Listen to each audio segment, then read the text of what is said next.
ठाकरेंच्या शिवसेनेचे नेते आणि खासदार संजय राऊत बोलतायत। आपण थेट तिकडे जाऊया। देशाचे गृहमंत्री आहेत। मी मागे म्हणालो की देशाचे गृहमंत्री देशाच्या अंतर्गत सुरक्षेचा विषय बाजूला ठेवून महाराष्ट्रातल्या निवडणुकांमध्ये शाखांना त्यांच्या भेटी देत आहेत। ही अत्यंत गंभीर बाब आहे। देशाच्या सुरक्षेविषयी गृहमंत्री किती गंभीर आहेत हे यातून दिसत आहे।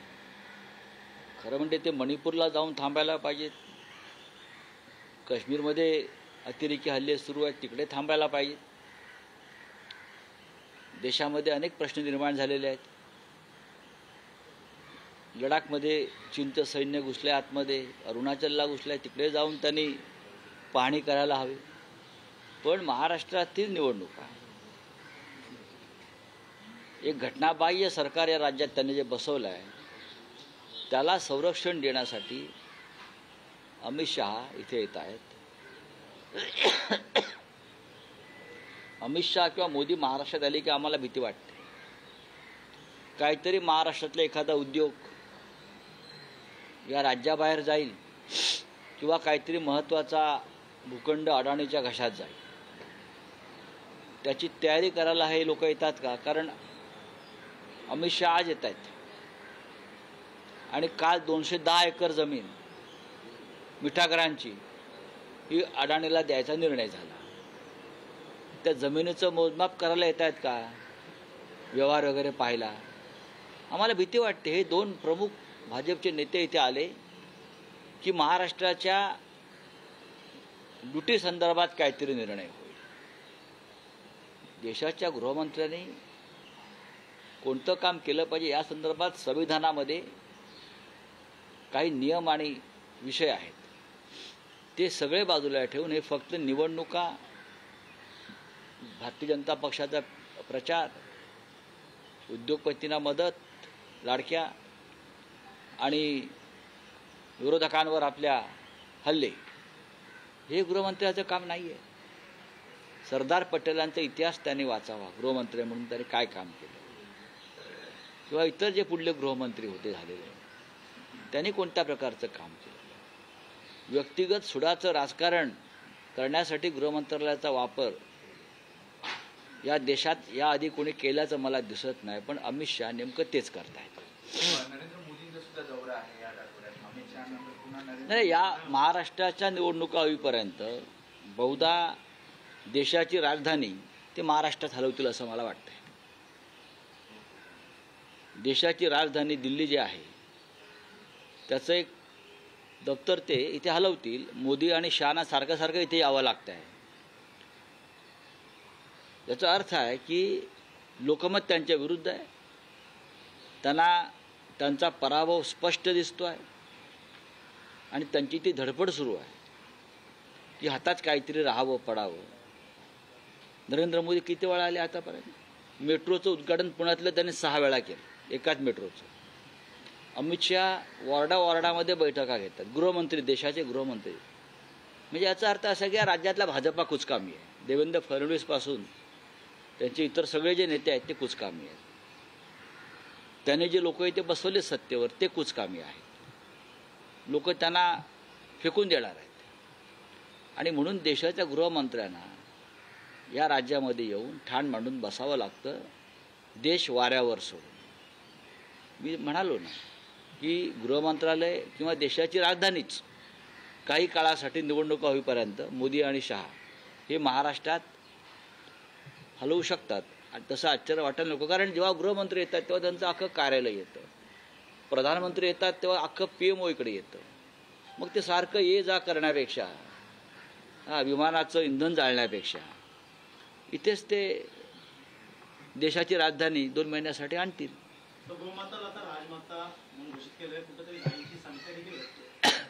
कसं आहे की सध्याचं सरकार जे आहेत हे बैलपुत्र आहेत, बरं का? यांचा बाप बैल आहे। यांचा बाप बैल असल्यामुळे या सरकारचा, त्यांची बुद्धी ही बैलाची आहे। ही बैलबुद्धीचे लोक आहेत। काही तैलबुद्धीचे असतात, काही बैलबुद्धीचे आहेत। मुख्यमंत्री उपमुख्यमंत्र्यांना दुसरं काही काम नाही आहे. आम्ही गोमातेला मानतो, आम्हाला सांगायची गरज नाही.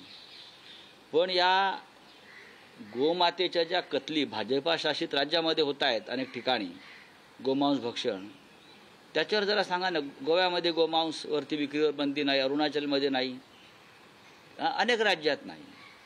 राज्यमाता करून गाईला तुम्ही गाईचं रक्षण कसं करणार? खरं म्हणजे गाईच्या दुधाला भाव द्या. शेतकऱ्यांनी जो दुधासाठी जो संघर्ष चालला आहे, दुधाच्या भावासाठी, त्याच्यावर चर्चा करा, त्याच्यावर बोला. पण ज्यांचा बापच बैल आहे आणि ज्याची बुद्धी बैलाची आहे, त्यांच्याकडनं काय अपेक्षा करणार? त्याच्यामुळे असे फंडे निवडणुकीसाठी करतात.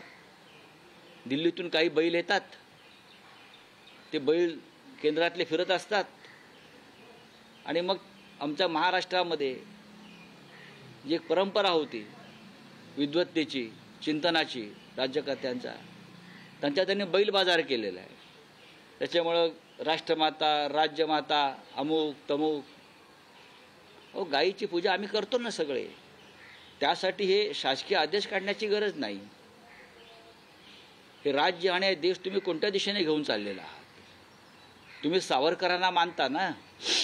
हे तुमचे जे कोण आहेत ना, ते काय गब्बर बिब्बर हिंदुत्वाचे, किंवा हे तुमचे फडणवीस वगैरे, सावरकरांचं राज्यमातेविषयीचे जे म्हणणं आहे एक हिंदू म्हणून, हिंदू हृदय सम्राट सावरकरांचं, ते समजून घ्या तुम्ही. आता जर तुम्ही या घोषणा केल्या असतील तर तुम्ही सावरकरांचं नाव घ्यायचं नाही.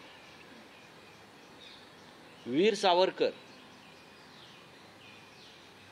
वीर विनायक दामोदर सावरकर यांनी गोमातेविषयी जे मत, ज्या भूमिका स्पष्ट केल्या आहेत, त्या जर भाजपला मान्य असतील तर त्यांनी सावरकरांचं नाव घ्यावं. सावरकर जर असते तर काल जो काय राज्यमाता वगैरे जो काय विषय केलेला आहे, तर सावरकरांनी यांच्या कानाखाली वाजवलं असते या सरकारच्या. हे बैल आहेत. सर, धारावी पुनर्विकासाचा मुद्दा पुन्हा ऐरणीवर आला आहे. मिठागरच्या जमिनीची आदरीनं 255 एकर ही आदरीनं परत देण्यात येते. काय मिठागरची जमीन आहे ना 255 एकर, ती आदरीनं देते. हो, मग तुम्हाला सुद्धा त्याचा राग आला पाहिजे ना. या महाराष्ट्रातल्या मराठी माणसाला, ज्याने 105 हुतात्म्यांच्या बलिदानातून ही मुंबई आणि महाराष्ट्र मिळवली, ती मुंबई अडाणीच्या घशात घालण्यासाठी आम्ही मिळवली नाही ना. जी 106 हुतात्म्यांची यादी आहे, 105, 106, त्यात अडाणीचं नाव नाही आहे, किंवा देवेंद्र फडणवीस, नरेंद्र मोदी, अमित शहा यांच्या पूर्वजांची नावं नाही आहेत. 1-1 इंच मुंबईच्या जमिनीसाठी आम्ही लढलेलो आहोत. आमचे पूर्वज लढलेले आहेत, आमचे बापजादे लढलेले आहेत. तेव्हा ते हुतात्मा स्मारक, त्याला पुष्पचक्र वाहतात मुख्यमंत्री आणि देवेंद्र फडणवीस जाऊन. लाज वाटली पाहिजे. ही मुंबई तुम्ही अडाणीच्या घशात घालताय, लोडाच्या घशात घालताय. मराठी माणसाची मुंबई, मुंबईचे मिठागरं, मुंबईची जंगलं, मुंबई, महाराष्ट्रातल्या शाळा तुम्ही अडाणींना देताय. 106 हुतात्म्यांचा हा अपमान आहे आणि याच्यावरती संयुक्त महाराष्ट्रासारखं आंदोलन उभं राहिलं पाहिजे, ही आमची भूमिका आहे. सर, महाविकास आघाडीने लोकसभा निवडणुकीमध्ये 48 पैकी 14 लोकसभा मतदारसंघामध्ये वोट जिहाद केल्याचा आरोप फडणवीसांनी केला. कोण करते हे? फडणवीस. वोट जिहाद केला म्हणजे काय असतं जरा विचारा जरा. त्यांच्या तोंडात सध्या जिहाद फार येतोय. त्यांनी पुढे दुसरीकडे तलाक वगैरे देतात का निकाह करतात कोणाशी? दुसऱ्या कुठल्या पक्षाशी निकाह करतात का मतांसाठी? विचारा त्यांना जरा. हे काय सारखं जिहाद जिहाद जिहाद करतायत? जिहादचा अर्थ समजून घ्या आणि मग बोला. तुम्हाला भ्रष्ट लोकांची मतं चालतात, भ्रष्टाचारी, मग याचा अर्थ असा आहे की तुम्ही भ्रष्टाचारांशी निकाल लावल्यात बोलू का? 70,000 कोटीचे घोटाळे, एकनाथ शिंदेचे घोटाळे, 40 आमदारांचे घोटाळे, या सगळ्या भ्रष्टाचारांना तुम्ही आपल्याबरोबर घेतलं, मग तुम्ही त्यांच्याशी निकाल लावला सांगू का?